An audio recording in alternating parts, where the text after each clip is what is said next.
الدین الخالص. الحمد لله الذي بنعمته تتم الصالحات وبفضله تغفر الذنوب والسيئات وبكرمه تقبل العطايا والقربات. الله أكبر الله أكبر لا إله إلا الله والله أكبر ولله الحمد. الله أكبر عدد ما حمد حامد وشكر. الله أكبر كلما لبى حاج وكبر. الله أكبر ما سطع فجر الإسلام وأصفر. وأشهد أن لا إله إلا الله كل شيء عنده بأجل مقدر. وأشهد أن محمدا عبد الله ورسوله خيرته من خلقه وصفيه وخليله. أدى الرسالة وبلغ الأمانة وتركنا على المحجة البيضاء ليلها كنهارها لا يزيغ عنها إلا هالك. صلى الله وسلم وبارك عليه وعلى آله وصحبه إلى يوم المحشر. أما بعد فإن خير الحديث كتاب الله وخير الهدي هدي محمد صلى الله عليه وسلم وشر الأمور محدثاتها وكل محدثة بدعة وكل بدعة ضلالة وكل ضلالة في النار. فأعوذ بالله السميع العليم من الشيطان الرجيم. بسم الله الرحمن الرحيم. قاف والقرآن المجيد بل عجبوا أن جاءهم منذر منهم فقال الكافرون هذا شيء عجيب أإذا متنا وكنا ترابا ذلك رجع بعيد قد علمنا ما تنقص الأرض منهم وعندنا كتاب حفيظ بل كذبوا بالحق لما جاءهم فهم في أمر مريج أفلم ينظروا إلى السماء فوقهم كيف بنيناها وزيناها وما لها من فروج والأرض مددناها وألقينا فيها رواسي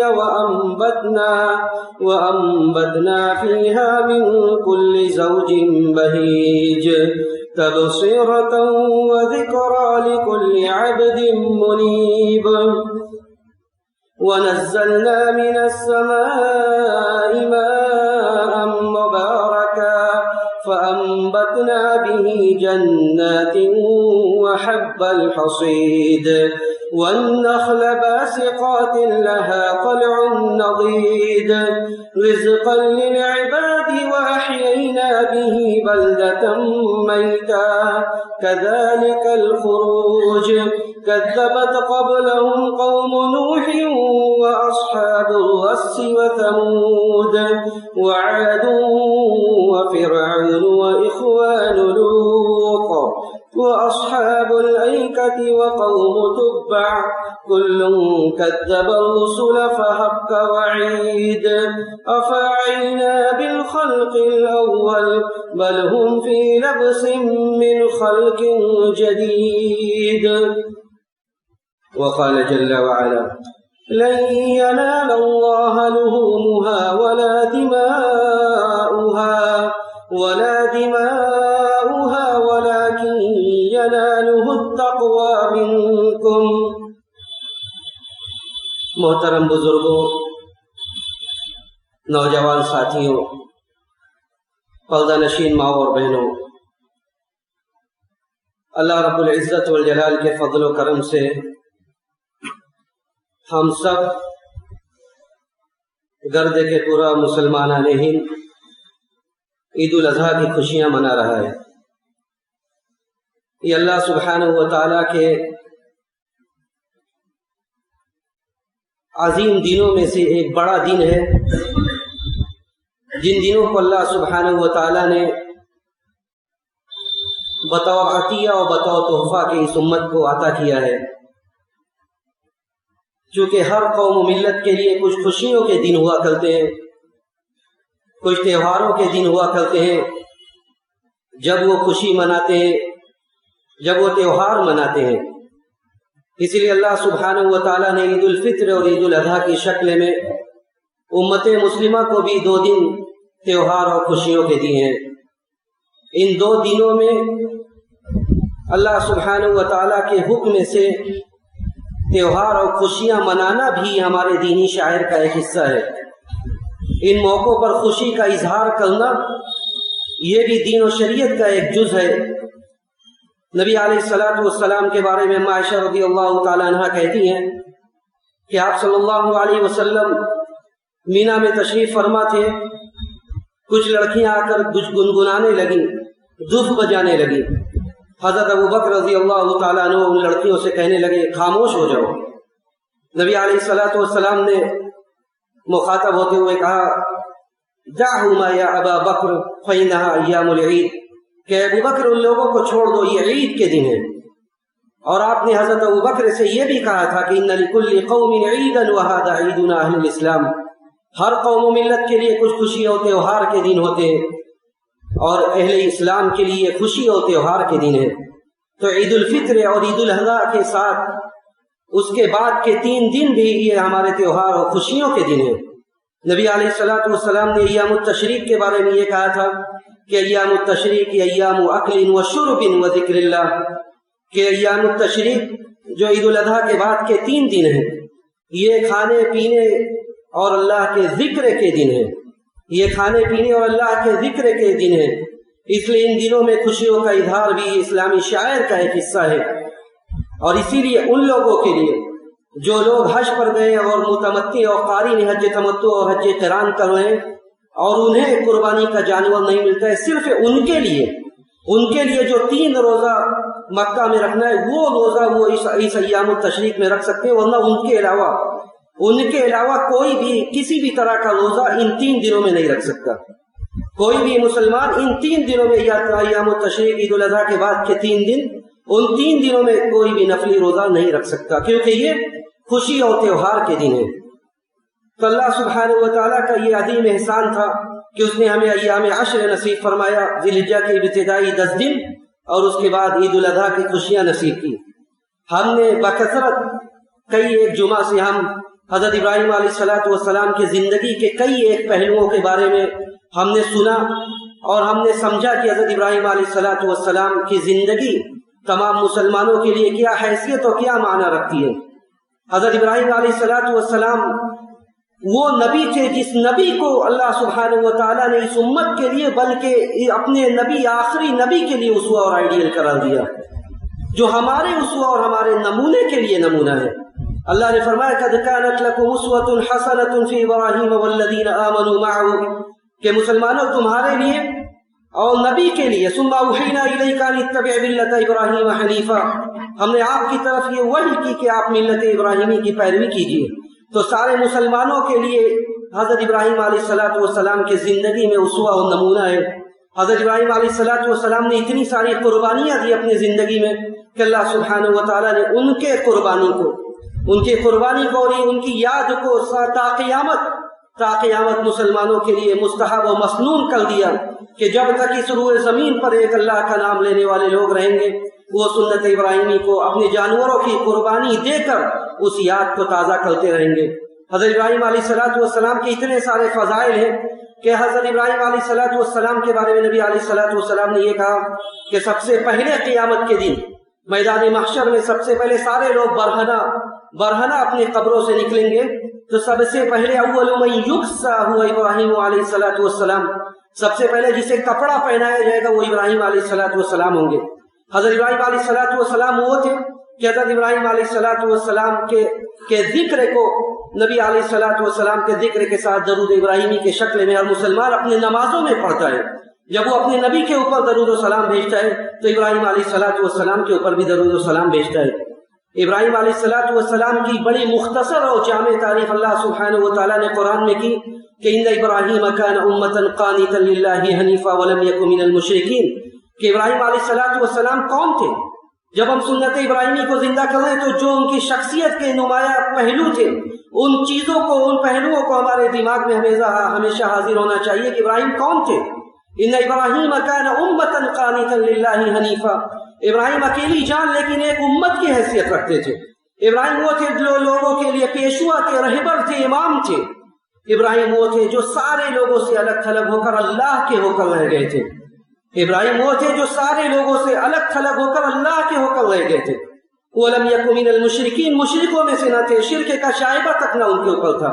شاکرا لِأَنْعُمِهِ، جو اپنے رب کے نعمتوں پر شکر گزار تھے۔ اللہ سبحانہ و تعالیٰ نے انہیں ان کے خوبیوں کے بنیاد پر اختیار کر لیا تھا۔ وَلَقَدِ اصْطَفَيْنَاهُ فِي الدُّنْيَا وَإِنَّهُ فِي الْآخِرَةِ لَمِنَ الصَّالِحِينَ، ہم نے ابراہیم کو چن لیا تھا، اختیار کر لیا تھا۔ ایسے ہی نہیں اختیار کر لیا تھا، بلکہ ان کے اندر وہ خوبیاں تھیں جن خوبیوں کے بنیاد پر اللہ سبحانہ و تعالیٰ نے انہیں اختیار کر لیا تھا۔ اور اللہ سبحانہ و تعالیٰ نے اسی لیے کہا کہ وَإِذِ ابْتَلَىٰ إِبْرَاهِيمَ رَبُّهُ بِكَلِمَاتٍ فَأَتَمَّهُنَّ، جن بھی چیزوں پر ابراہیم کو ہم نے پرکھا، چند کلمات کے بنیاد پر، چند آزمائشوں پر ہم نے انہیں آزمایا، چند کلموں پر، اور سب کو ابراہیم نے پورا کیا، سب کو ابراہیم نے پورا کیا۔ اللہ نے اس کا ثمرہ و پھل کیا دیا۔ سب سے پہلا گھر جب اس روئے زمین پر ایک اللہ کی عبادت کے لیے تعمیر کیا گیا، اسے کس کے لیے اختیار کیا گیا؟ اس کو بنانے کے لیے کس کا انتخاب کیا گیا؟ اس کو بنانے کے لیے سیدنا ابراہیم اور ان کے صاحبزادے اسماعیل علیہ السلام کو اختیار کیا گیا۔ کیوں اختیار کیا گیا؟ ان کے احساسات کو دیکھیے، جو احساس آج مفقود ہے۔ اللہ نے کہا کہ وَإِذْ يَرْفَعُ إِبْرَاهِيمُ الْقَوَاعِدَ مِنَ الْبَيْتِ وَإِسْمَاعِيلُ رَبَّنَا تَقَبَّلْ مِنَّا، اس روئے زمین پر ایک اللہ کا نام لینے والے یہی باپ بیٹے تھے۔ وہ خانہ کعبہ کی تعمیر کر رہے، اینٹوں کو جوڑا جا رہا ہے، خانہ کعبہ کو بنایا جا رہا ہے، لیکن ان کے دل کا احساس دیکھیے، وہ اللہ سے یہ کہہ رہے ہیں کہ ربنا تقبل منا، کہ اللہ تو ہم سے اس کام کو، اس عمل کو قبول فرما لے۔ اس عمل کو ایسا نہیں کہ ایک اللہ کا نام لینے والے وہ تھے، وہ خانہ کعبہ کی تعمیر کر رہے تو ان کے دل میں یہ احساس آ گیا کہ ہم نے بہت بڑا کام کر دیا ہے، بلکہ وہ خانہ کعبہ کی تعمیر کر رہے اور دوسری طرف اللہ سے یہ دعا کر رہے کہ ربنا تقبل منا، اللہ تو ہم سے اس عمل کو قبول فرما لے، تو ہم سے اس عمل کو قبول فرما لے۔ اللہ سبحانہ و تعالیٰ کے یہاں اس کی اتنی زیادہ اہمیت ہے کہ حضرت ابراہیم علیہ السلام کی زندگی پر طائرانہ نظر اگر ڈالا جائے تو سارے دلوں کے اعمال سے ہی ان کا تعلق نکلتا ہے۔ یعنی دلوں کے اندر جو ایمان ہونا چاہیے، دلوں کے اندر اللہ کی جو محبت ہونی چاہیے، جو خشیت ہونی چاہیے، وہ ساری چیزیں حضرت ابراہیم علیہ السلام کے اندر بدرجہ اتم موجود تھی۔ ایک انسان اس روئے زمین پر آج، بلکہ پوری تاریخ میں کوئی انسان یہ سوچ سکتا ہے کہ اسے اللہ سے اتنی بھی محبت ہو کہ وہ اپنے سگے بیٹوں کو، وہ بھی ایسا بیٹا نہیں کہ کئی ایک بیٹے ہوں، بلکہ ایک ایسا بیٹا جو بڑھاپے کا سہارا بننے والا تھا، ایسا بیٹا جو بڑی تمنا اور آرزوؤں کے بعد پیدا ہوا تھا۔ ایک انسان کو اپنے رب سے اتنی محبت ہو کہ وہ اپنے رب کے حکم پر اپنے اس بیٹے پر چھری چلانے کے لیے تیار ہو جائے، کیا اس روئے زمین پر کسی کو اللہ سے اتنی بھی محبت ہو سکتی؟ اللہ نے کہا کہ فَلَمَّا بَلَغَ مَعَهُ السَّعْيَ قَالَ يَا بُنَيَّ إِنِّي أَرَىٰ فِي الْمَنَامِ أَنِّي أَذْبَحُكَ فَانظُرْ مَاذَا تَرَىٰ۔ اندازہ کیجئے کہ یہ اللہ سے محبت، دل میں جو ایمان تھی اور دل میں جو محبت تھی اللہ سے، اس محبت کے بنیاد پر انہوں نے اپنے آپ کو اللہ کے حوالے کر دیا، وہ اللہ کے ہو کر رہ گئے۔ اس کے بعد جو بھی حکم آیا اس حکم پر سر تسلیم خم کر دینے والا بندہ کوئی تھا تو ابراہیم تھے۔ تو اللہ نے ان کے اس سارے قربانیوں کا اور سارے قربانیوں میں جو چیز مشترک تھی وہ دل کا عمل تھا کہ توکل دیکھ لیجئے، اللہ سے محبت دیکھ لیجئے، انابت دیکھ لیجئے، خشیت دیکھ لیجئے، یہ ساری خوبیاں حضرت ابراہیم علیہ السلام کے اندر موجود تھی۔ اسی لیے جب اس سنت کو زندہ کرنے کا حکم دیا گیا اور یہ کہا گیا کہ نبی علیہ السلام نے پورے مدینہ کی زندگی میں قربانیاں کی، ظہر رسول اللہ صلی اللہ علیہ وسلم والمسلمون فی المدینہ، اللہ سبحانہ و تعالیٰ نے ظاہر سے ہٹ کر ایک فیصلہ سنایا۔ ظاہر میں یہ تو یہ ہے کہ ہم قربانیوں کا جانور لائے، ہم نے اسے پر چھریاں چلائی، اس کا گوشت کھایا، کھلایا، خون بہایا۔ اللہ سبحانہ و تعالیٰ نے اسلام کی خوبی ہے ظاہر سے ہٹ کر ایک فیصلہ سنا دیا۔ اللہ نے کہا کہ لن ینال اللہ لحومها ولا دماؤها ولكن يناله التقوى منكم، آپ جو سمجھے، جو ہم سمجھے وہ نہیں ہے، یہ قربانی کا گوشت پوشت خون یہ اللہ کو نہیں پہنچتا، بلکہ حضرت علامہ ابن القیم رحمہ اللہ کے بقول کہتے ہیں کہ قصد الشارع من احراق الدم هو التقرب الى اللہ سبحانہ وتعالی باغلى وانفس ما يملك الانسان، کہ شارع کا مقصد، شریعت کا مقصد یہ کہ آدمی قربانی کے ذریعے جو سب سے قیمتی چیز اس کے پاس ہے اسے وہ قربان کرنے کا جذبہ اپنے اندر پیدا کر لے تو وہ قربانی کے مقصد کو اس نے حاصل کر لیا۔ اگر اس نے اسے جو سب سے قیمتی چیز اس کے پاس ہے، چاہے وہ مال و دولت کی شکل میں ہو، کسی اور چیز کے شکل میں ہو، اگر اس کے دل میں یہ احساس پیدا ہو جائے کہ وقت آئے تو ہم اس قیمتی چیز کو اللہ کے راہ میں قربان کر دیں، تو در حقیقت اسی نے قربانی کے مقصد کو حاصل کر لیا ہے۔ تو یہ دل کا عمل، اسی لیے اللہ نے کہا کہ اللہ کو یہ سب نہیں پہنچتا ہے، اللہ کا تمہارا تقویٰ پہنچتا ہے۔ تقویٰ کا ہے؟ تقویٰ دل کا عمل ہے، تقویٰ دل کا عمل ہے۔ اس لیے جب قربانی کے اس سنت کو ہم زندہ کر رہے ہیں، خوشیاں منا رہے ہیں، تو جب قربانی کے جانوروں پر آج چھریاں چل رہی ہے تو ہمیں قربانی کے جانوروں پر چھریاں چلانے کے ساتھ ساتھ جتنی دلی برائیاں ہمارے اندر ہیں ان سارے برائیوں پر ہم چھریاں چلائیں، تب ہم اپنے قربانی کے مقصد تک پہنچ سکتے ہیں۔ اپنے انا پر بھی چھریاں چلائیں، اپنے کبر و غرور پر بھی چھریاں چلائیں، اپنے حسد پر بھی چھریاں چلائیں، اپنے دل میں جو عداوت لے کر چل رہے ہیں ان عداوتوں پر بھی چھریاں چلائیں، تب ہم صحیح معنوں میں قربانی کے مقصد تک پہنچ سکتے ہیں، جس مقصد کو لے کر قربانی کا یہ عمل مسنون قرار دیا گیا تھا۔ اس لیے کہ دلوں میں جب کوتاہی ہوتی ہے تو بظاہر بڑے اچھے اچھے اعمال ہوتے ہیں، لیکن وہ سارے اعمال اللہ کے یہاں رائے گا اور بیکار ہو جاتے ہیں۔ اور اسی لیے نبی علیہ الصلوۃ والسلام نے یہ کہا تھا کہ ان اللہ لا ينظر الى صوركم ولا الى اجسادكم ولكن ينظر الى قلوبكم واعمالكم۔ اللہ سبحانہ و تعالیٰ تمہارے ظاہری شکل و شباہت کی طرف نہیں دیکھتا، تمہارے صورتوں کی طرف نہیں دیکھتا، لیکن تمہارے دلوں کی طرف وہ دیکھتا ہے، دلوں کی طرف دیکھتا ہے اور تمہارے اعمال کی طرف دیکھتا ہے، یعنی دلوں سے متعلق جو اعمال ہیں ان اعمال کی طرف دیکھتا ہے۔ اسی لیے سلف کہتے تھے کہ ہمارے یہاں جن لوگوں کے فضائل مسلم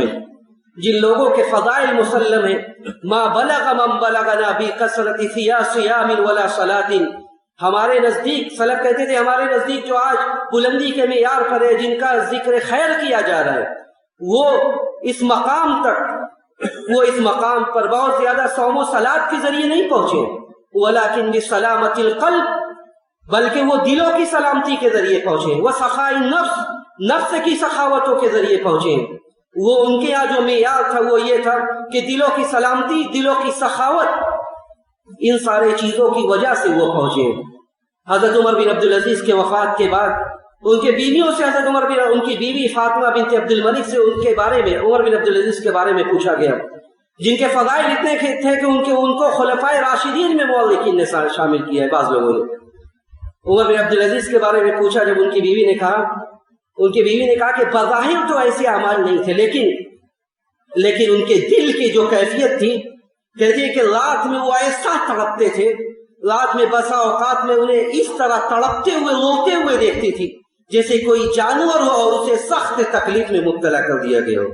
یہ حضرت عمر بن عبدالعزیز تھے، اور اسی لیے حسن بصری کہتے تھے کہ داوی قلبک، یہ سارے موقع قربانی ہو، رمضان کا روزہ ہو، یہ سارے موقع اللہ سبحانہ و تعالیٰ میں فراہم کر رہا ہے، دے رہا ہے۔ حسن بصری کہتے تھے کہ داوی قلبک فإن حاجت اللہ الی العباد هو صلاح قلوبہم، کہ لوگوں اپنے دلوں کی اصلاح کر لو، اپنے دلوں کی اصلاح کر لو۔ اللہ کو ضرورت اسی چیز کی ہے، اللہ کو ضرورت ان بکروں کی نہیں ہے، ان گوشت پوشت ان خونوں کی نہیں ہے، بلکہ اللہ کو ضرورت اس بات کی ہے کہ ہم ان عبادتوں کے ذریعے اپنے دلوں کی اصلاح کر لیں۔ حسن بصری کہتے تھے کہ فإن حاجت اللہ الی العباد هو صلاح قلوبہم، اللہ کو اگر بندوں کے کسی عمل کی ضرورت ہے، یعنی اللہ چاہتا ہے کہ یہ کام ہو، تو وہ دلوں کی اصلاح ہے، وہ دلوں کی اصلاح ہے۔ اگر دلوں کی اصلاح نہیں ہوئی تو جتنے بھی اعمال ہیں، اعمال پر اعمال ہو، قربانیوں پر قربانیاں ہو، اس لیے کہ اعمال سے اگر جب دلوں کی اصلاح نہیں ہوئی تو اعمال کی اصلاح نہیں ہو سکتی۔ پہلے دلوں کی اصلاح کر لیں، اس کے بعد اعمال آپ کے اچھے ہوں گے۔ اس لیے کہ اللہ کے ہاں سب سے افضل بندہ وہی ہے جس کا دل سب سے اچھا ہے۔ سب سے افضل بندہ وہ نہیں ہے جس کے صوم و صلات سب سے زیادہ ہو، سب سے افضل بندہ وہ نہیں ہے جس کی ظاہری عبادات سب سے زیادہ ہو، بلکہ نبی علیہ الصلوۃ والسلام سے یہ پوچھا گیا کہ ای الناس افضل، اللہ کے رسول ذرا یہ بتلائیے سب سے افضل بندہ کون ہے؟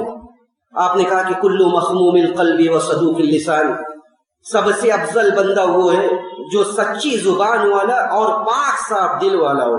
صحابہ اکرام کے لیے لفظ نیا تھا، صحابہ نے کہا کہ صدوق اللسان نعرفہ، اے اللہ کے رسول زبان کا سچا ہونا یہ تو ہم جانتے ہیں، لیکن یہ مخموم القلب کیا ہے؟ آپ نے کہا کہ مخموم القلب بندہ وہ ہے، خممت الشیء بولا جاتا ہے جب کسی چیز کو صاف کر دیا جائے بالکل، یعنی ایسا دل جس دل میں عداوت و دشمنی کیا غبار نہ ہو، ایسا دل جس میں دلوں کے جتنے امراض ہیں ان امراض کا شائبہ نہ ہو، ان امراض سے وہ دل مریض نہ بنا ہوا ہو۔ آپ نے کہا کہ کل قلب تقی لا اثم فیہ ولا بغی ولا غل ولا حسد، ہر ایسا دل جس دل میں گناہ نہ ہو، ہر ایسا دل جس دل میں ظلم نہ ہو، ہر ایسا دل جس میں حسد نہ ہو، ہر ایسا دل میں جس میں برائی کا عداوت کا شائبہ نہ ہو۔ اللہ کے رسول صلی اللہ علیہ وسلم نے کہا کہ یہ مخموم القلب ہے، یہ وہ دل ہے جو دل صاف ستھرا ہے، اور اسی لیے ایسے دلوں کی اللہ کے یہاں بڑی اہمیت ہے، اسی لیے کہ ایسے دلوں سے ہی اچھی عبادتیں ظاہر ہوتی ہیں، ایسے دل میں اللہ کا خوف اور اس کا خشیت پیدا ہوتی ہے۔ اور نبی علیہ الصلوۃ والسلام کے یہاں کے صحابہ کے یہاں یہ بات مسلم و معروف تھی۔ ایک آدمی حضرت عبداللہ بن عمرو بن عاص رضی اللہ تعالیٰ عنہ جو خود حدیث کے راوی ہیں، حضرت عبداللہ بن عمرو بن عاص کہتے ہیں کہ ایک آدمی اللہ کے رسول صلی اللہ علیہ وسلم کے پاس سے گزرا، مسجد نبوی سے گزرا۔ اللہ کے رسول صلی اللہ علیہ وسلم نے کہا کہ یہ آدمی جنتی ہے، اور آدمی بڑا معمولی سے آدمی بظاہر لگ رہے تھے، ہاتھوں میں اپنے جوتیوں کو لیے ہوئے، داڑھی سے وضو کا پانی ٹپک رہا ہے، مسجد نبوی سے گزرتے ہیں۔ آپ کہتے ہیں سیطلع علیکم الآن رجل من اہل الجنہ، ابھی ایک جنتی آدمی کا گزر ہوگا تم لوگوں کے پاس سے۔ حضرت عبداللہ بن عمرو بن عاص دیکھتے ہیں پہلے دن، پھر دوسرے دن دوبارہ وہی بندہ آتا ہے، پھر وہی سوال ہوتا ہے۔ اللہ کے رسول صلی اللہ علیہ وسلم اسی آدمی کے بارے میں یہی بشارت دیتے ہیں، وہ کہتے ہیں کہ سیطلع علیکم الآن رجل من اہل الجنہ، ابھی ایک جنتی بندہ آئے گا۔ تیسرے دن پھر یہی بشارت دی جاتی ہے۔ حضرت عبداللہ بن عمرو بن عاص کو یہ فکر ہوتی ہے، وہ یہ سوچتے ہیں کہ اس آدمی کے عمل کو دیکھا جائے، بندہ کرتا کیا ہے کہ ایک دو نہیں بلکہ تین دن مسلسل اس آدمی کے بارے میں جنت کی بشارت دی جا رہی ہے۔ اور حضرت عبداللہ بن عمرو بن عاص وہ صحابی تھے جنہوں نے اللہ کے رسول سے 7 دنوں سے یا اس سے کم میں قرآن ختم کرنے کا سوال کیا، یعنی بہت زیادہ صوم و صلاۃ اور عبادت کرنے والے تھے۔ حضرت عبداللہ بن عمرو بن عاص وہ صحابی تھے جنہوں نے صوم الدہر کا سوال کیا اللہ کے رسول صلی اللہ علیہ وسلم سے۔ تو حضرت عبداللہ بن عمرو بن عاص نے کہا کہ سوچا کہ ہم عبادت تو بہت کم اس بندے کے اندر کیا ہے، اس بندے کے اندر ایسا کیا، اس کے بارے میں پیارے رسول یہ کہہ رہے ہیں کہ یہ بندہ جنتی ہے۔ حضرت عبداللہ بن عمرو بن عاص اس کے پاس جاتے ہیں اور اس سے کہتے ہیں کہ میرا اپنے گھر میں کچھ اختلاف ہو گیا، میں آپ کے پاس رہنا چاہتا ہوں۔ اللہ کے رسول صلی اللہ علیہ وسلم کی یہ صحابی اس بندے کے پاس اس کے گھر میں رہتے ہیں، اس کے ایک حرکت کو دیکھتے ہیں، اس کے ایکٹیویٹیز پر نظر رکھتے ہیں کہ بندہ کرتا کیا ہے۔ بندہ کچھ ایسا عمل نہیں کرتا ہے۔ حضرت عبداللہ بن عمرو بن عاص جب 3 دن ہو جاتا ہے اور لوٹنے لگتے ہیں تو کہتے ہیں کہ دیکھو میرا کوئی اختلاف کسی سے نہیں تھا، بلکہ میں نے پیارے رسول کی زبان مبارک سے تمہارے بارے میں یہ بشارت سنی تھی کہ تم جنتی ہو، تو میں نے یہ سوچا کہ میں دیکھوں کہ تمہارے اعمال کیسے ہیں۔ اور اس نے کہا، اس آدمی نے کہا کہ عمل تو وہی ہے جو تم نے دیکھا ہے۔ حضرت عبداللہ بن عمرو بن عاص لوٹنے لگتے ہیں، جب لوٹنے لگتے ہیں فلما ولا ناداہ، جب لوٹنے لگتے ہیں تو یہ بندہ عبداللہ بن عمرو بن عاص کو آواز دیتا ہے اور کہتا ہے کہ ہاں ایک دو چیز ایسی ہے جس پر میں ہمیشہ خیال رکھتا ہوں، جس کا ایک تو یہ کہ میرا دل کان قلبی سلیما للمسلمین، میرا دل ہمیشہ مسلمانوں کے لیے پاک و صاف ہے، میرے دل میں کسی کے لیے کوئی بغض و عداوت، کوئی نفرت یا دل کی بیماری کو لے کر میں زندگی نہیں گزارتا۔ ولا احسد على خیر آتاہ اللہ ایاہ، نہ میں کسی آدمی سے، کسی مسلمان سے کسی نعمت پر حسد کرتا ہوں، ان 2 چیزوں سے میرا دل پاک و صاف ہے۔ عبداللہ بن عمرو بن عاص اس وقت گواہی دیتے، کہتے هذا الذی بلغت بک وهذا الذی لا نطیق، یہی وہ چیز ہے جس نے تمہیں کہاں پہنچا دیا ہے، اور یہی وہ چیز ہے جس کی ہر آدمی استطاعت نہیں رکھتا، ہر آدمی جس کی استطاعت نہیں رکھتا۔ نبی علیہ الصلوۃ والسلام کے ایک اور صحابی حضرت ابو دجانہ رضی اللہ تعالیٰ عنہ، زید بن اسلم کہتے ہیں کہ ابو دجانہ رضی اللہ تعالیٰ عنہ وہ صحابی تھے جس نے اللہ کے رسول صلی اللہ علیہ وسلم کے ساتھ غزوات میں شرکت کیا تھا، بلکہ غزوہ احد میں شرکت کیا تھا۔ اور غزوہ احد میں مسلمانوں کے اوپر جب مشکل وقت آیا، نبی علیہ الصلوۃ والسلام نے تلوار کو ہاتھ میں لیا اور کہا کہ من یأخذ هذا السیف، اس تلوار کو کون مجھ سے لے گا؟ لوگوں نے کہنا شروع کیا کہ میں۔ نبی علیہ الصلوۃ والسلام نے دوسرا جملہ استعمال کیا اور کہا کہ من یأخذ هذا السیف بحقہ، اس تلوار کا جو حق ہے اس حق کے ساتھ اس تلوار کو کون لے گا؟ ابو دجانہ نے کہا کہ میں۔ انہوں نے لیا اور مسلمانوں کی طرف سے انہوں نے اچھی جنگ لڑی۔ اس کے بعد ابو دجانہ رضی اللہ تعالیٰ عنہ، یہی ابو دجانہ کا آخری وقت آتا ہے، اور حضرت زید بن اسلم ان کے قریب ہوتے ہیں، ان کا چہرہ دیکھتے ہیں اور آگے روایت کرتے ہیں اپنے شاگردوں سے کہ میں نے ابو دجانہ کا چہرہ دیکھا، فَكَانَ وَجْهُهُ يَتَهَلَّلُ، ابو دجانہ کا چہرہ روشن تھا، بڑھ رہا تھا، چمک رہا تھا۔ ابھی اس کا سبب کیا تھا؟ لوگوں نے ابو دجانہ سے پوچھا، حضرت زید بن اسلم کہتے ہیں کہ میں نے پوچھا کہ وجہ اس کی کیا ہے؟ ابھی ہم سب یہ سوچ رہے ہو کہ شاید ابو دجانہ یہ جواب دیں گے کہ میں نے نبی کے ساتھ غزوات میں شرکت کی ہے، میں نے نبی کے ساتھ جنگیں لڑی ہے، مجھے نبی کی صحبت ملی، بہت سے اچھے کام ملے۔ لیکن ابو دجانہ رضی اللہ تعالیٰ عنہ نے کسی اور بات کی طرف اشارہ کیا اور کہا کہ ما من عمل اوثق عندي من اثنتين، دو عمل ایسا ہے جو اللہ کے ہاں مجھے بہت بھروسہ ہے، دو عمل ایسا ہے جس کا بھروسہ مجھے بہت زیادہ ہے۔ ایک عمل یہ ہے کہ کنت اتکلم فیما لا یعنینی، کنت اتکلم فیما لا یعنینی، میں ہمیشہ اپنی زبان کو لگام دے کر رکھے ہوئے تھا، جو لا یعنی باتیں تھی میں اس میں اپنی زبان نہیں کھلتا تھا۔ وکان قلبی للمسلمین سلیما، اور میرا دل مسلمانوں کے لیے پاک و صاف تھا، میرا دل مسلمانوں کے لیے پاک و صاف تھا۔ یہ وہ خوبیاں تھی جو سلف کے یہاں تھی، اور یہ وہ خوبیاں ہیں جو آج درکار ہے، جس کی ضرورت ہے کہ ہم اپنے اندر ان خوبیوں کو پیدا کریں۔ ظاہری صوم و صلاۃ کے باوجود دلوں میں اتنی عداوتیں، اتنی برائیاں۔ ضرورت اس بات کی ہے کہ ایسے موقعوں کو، یہ عید کے ان خوشیوں کو ہم غنیمت سمجھیں، اپنے تعلقات کو بہتر بنائیں، اپنے قربانی کے جانوروں پر چھریاں چلاتے وقت جتنی برائیاں لے کر ہم جی رہے ہیں ان ساری چیزوں پر ہم چھریاں چلائیں، اپنی انانیت پر، اپنی خود پر پرستی پر، اپنے تکبر پر، اور جتنی دلی امراض ہیں، دلی برائیاں، ان سب پر ہم چھریاں چلائیں، تب تو ہم قربانی کے مقصد تک پہنچیں گے۔ واللہ معاف کیجیے اللہ کو، ہمارے قربانیوں کا یہ گوشت اور یہ خون یہ قطعاً نہیں پہنچتا ہے۔ ہم اللہ سبحانہ و تعالیٰ سے یہی دعا کرتے ہیں کہ بار الہ تو ہمارے قربانیوں کو اور ہماری جملہ عبادات کو شرف قبولیت سے نواز دے۔ بار الہ ہم نے جو بھی قربانیاں کی تو اسے قبول فرما لے۔ بار الہ ہم میں جو بیمار ہیں تو انہیں ان کی بیماری سے شفا کامل عاجل نصیب فرما، اور جو اس دنیا سے چلے گئے بار الہ تو ان کی مغفرت فرما، ان کے جنت کو، ان کے قبر کو جنت کی کیاری بنا دے۔ جب ہمارا اس دنیا سے جانے کا وقت آئے، سانسوں کے ڈور کے ٹوٹنے کا وقت آئے، تو ہمیں اس بات کی توفیق دے کہ ہمارا آخری کلمہ کلمہ توحید ہو۔ ربنا تقبل منا انك انت السميع العليم وتب علينا انك انت التواب الرحيم واخر دعوانا ان الحمد لله رب العالمين۔